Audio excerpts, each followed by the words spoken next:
Shalom, shalom, shalom, gloire à Jésus-Christ. Que le nom de notre Dieu soit célébré, soit magnifié et soit adoré dans le nom de Jésus-Christ. Il est Dieu et il demeure Dieu d'éternité en éternité. Et il est digne d'être loué, digne d'être adoré, digne d'être célébré, digne d'être magnifié. Élevons donc nos voix ce matin ensemble pour magnifier ce grand et puissant Dieu, ce grand et redoutable Dieu qui nous donne encore l'opportunité de nous retrouver en ce jour. Que son nom soit éternellement béni dans le nom de Jésus-Christ. Nous prions qu'il bénisse ce moment que nous voulons passer à ses pieds. Nous prions qu'il règne sur ces instants. Nous prions qu'il soit au cœur de ce partage afin de nous accorder sa grâce et sa faveur, à non seulement être bien disposés, mais à recevoir pleinement de lui dans le nom de Jésus-Christ. Bien-aimé, merci de te connecter à moi ce jour encore. Merci de prendre plaisir à me suivre.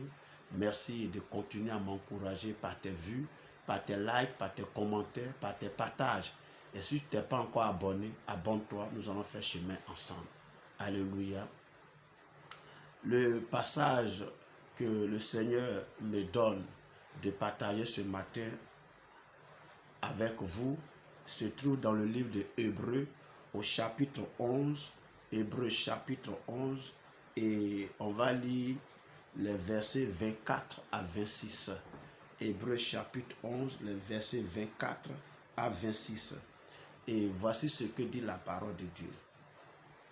C'est par la foi que Moïse, devenu grand, refusa d'être appelé fils de la fille de Pharaon, aimant mieux être maltraité avec le peuple de Dieu que d'avoir pour un temps la jouissance du péché, regardant le propre de Christ comme une richesse plus grande que les trésors de l'Égypte, car il avait les yeux fixés sur la rémunération. Alléluia.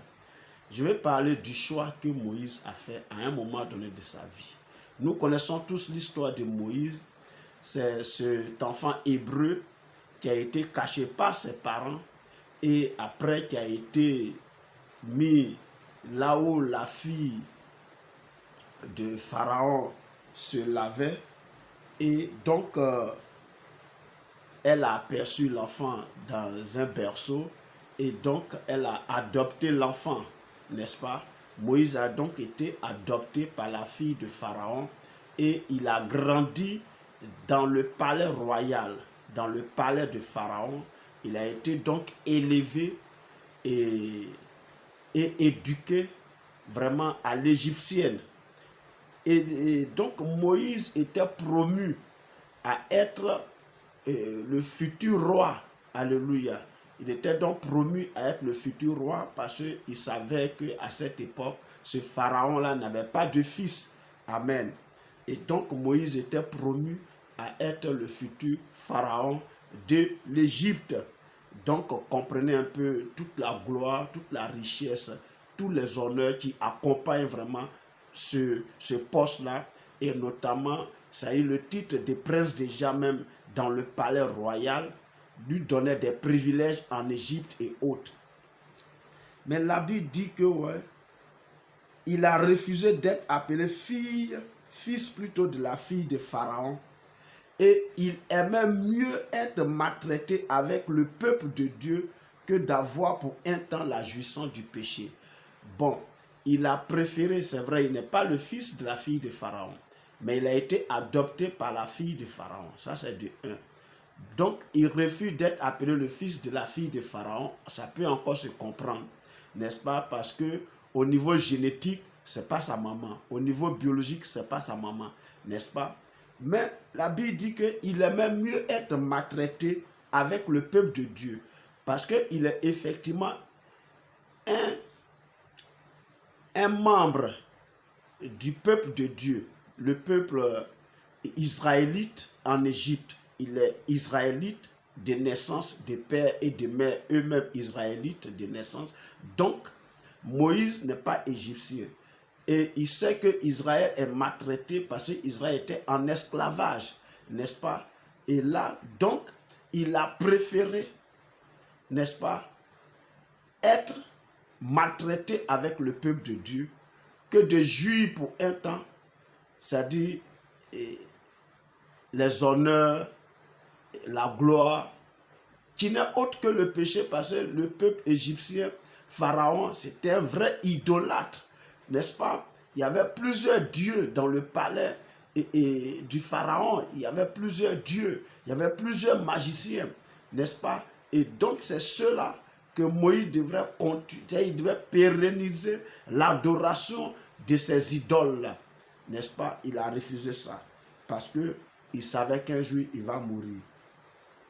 La Bible dit, regardant l'opprobre de Christ comme une richesse plus grande que les trésors de l'Égypte, car il avait les yeux fixés sur la rémunération. Oui, parce que l'opprobre de Christ, c'est-à-dire la souffrance de Christ, c'est-à-dire la mort cruelle de Christ à la croix, là, il a vu ça comme une richesse. Parce que Christ mort à la croix nous donne la vie éternelle. Alléluia. Et donc, il avait les yeux rivés sur la rémunération, sur le paradis, sur la vie éternelle. Alléluia. Et donc, il a fait fi des richesses, de la gloire, des honneurs en Égypte, ce qu'il dit ici, n'est-ce pas? Il voyait cette richesse, l'opprobre de Christ, comme une plus grande que les trésors de l'Égypte. Parce que comprenez que quelqu'un qui va devenir pharaon, c'est quelqu'un qui allait avoir tous les trésors d'Égypte, c'est quelqu'un qui allait véritablement avoir tous les honneurs de l'Égypte, qui allait avoir, comment dirais-je, toute la gloire de l'Égypte, n'est-ce pas? Mais ça, il a regardé ça comme rien et il avait les yeux rivés sur la croix, sur le salut, sur la vie éternelle. Alléluia. C'est le choix que Moïse a fait. Et l'objectif de cet enseignement ce matin, c'est pour t'amener, toi qui me suis, toi qui m'écoutes, à aussi faire ainsi. À des moments, il faut faire un choix. Il faut faire le choix du paradis, il faut faire le choix de la vie éternelle. Il faut faire le choix de Christ et ne pas voir la gloire de ce monde, les richesses de ce monde comme quelque chose qui soit comme une proie à arracher. Et tu vas te battre, tu vas lutter, tu vas faire des palabres, tu vas même provoquer même des guerres pour cela. Non. Parce que ces choses-là, on les laisse. Si tu finis de bâtir cet empire, si tu finis de bâtir ce royaume, si tu finis de bâtir toutes ces choses-là, et que tu meurs demain, tu deviens comment? Alléluia. Moïse a bien analysé. Moïse a bien réfléchi. Moïse a bien vu les choses venir. Il a vu que non, souffrir avec le peuple de Dieu était encore meilleur. Maltraiter avec le peuple de Dieu était encore meilleur. La souffrance que Christ devrait donc souffrir, n'est-ce pas, et était une richesse meilleure que les trésors de l'Égypte. Aussi, nous, aujourd'hui, nous devons comprendre que la mort de Christ, le prix qu'il a payé à la croix pour nous, doit être une richesse que nous devons rechercher chaque jour. Une richesse que nous devons chaque jour courir après. Parce que les richesses de ce monde, pour lesquelles nous courons tous les jours, les richesses de ce monde que nous convoitons tous les jours, sont périssables. Et nous allons même les laisser et nous allons passer de vie à trépas. Mais en ce moment-là, c'est notre âme qui se présentera devant le Seigneur, devant son Créateur, et qui va répondre de nos actes ici-bas. C'est pourquoi ressaisissons-nous au-delà de gagner l'argent pour pouvoir suivre. C'est important de gagner l'argent. De gagner l'argent pour manger, pour pouvoir faire face à ses besoins. Ne perdons pas de vue que l'essentiel, c'est le royaume des cieux. L'essentiel, c'est la vie éternelle. L'essentiel, c'est le paradis. Et non pas tout ce que nous possédons ici-bas. Et Jésus dit, que vaut-il à un homme? C'est-à-dire s'il perdait son âme et qu'il gagnait le monde entier. Si tu as gagné le monde entier, tu as gagné toutes les richesses du monde et puis tu perds ton âme là, cela a quelle valeur? Rien. Alléluia. Et Jésus dit dans sa parole que celui qui sauvera sa vie la perdra. Mais celui qui la perdra à cause de lui, la gagnera, la sauvera. Alléluia. J'espère que cette partie, cette portion de l'écriture t'a fait du bien, que le choix que Moïse a fait va t'amener, va m'amener, va nous amener à faire le bon choix. Le choix du royaume des cieux, le choix de la vie éternelle, le choix de Jésus-Christ. Et ne point véritablement perdre notre temps dans les considérations et de cette terre Parce que les choses de la terre passeront, mais la parole de Dieu ne passera point. Or, la parole de Dieu est éternelle. Et Moïse a choisi la parole de Dieu. Choisis aussi la parole de Dieu. Choisis le paradis. Choisis la vie éternelle. Et tu vivras au nom de Jésus-Christ. Merci. Que Dieu te bénisse depuis ta position. Porte-toi bien et nous sommes donc à la prochaine. Dans le nom de Jésus-Christ. Amen.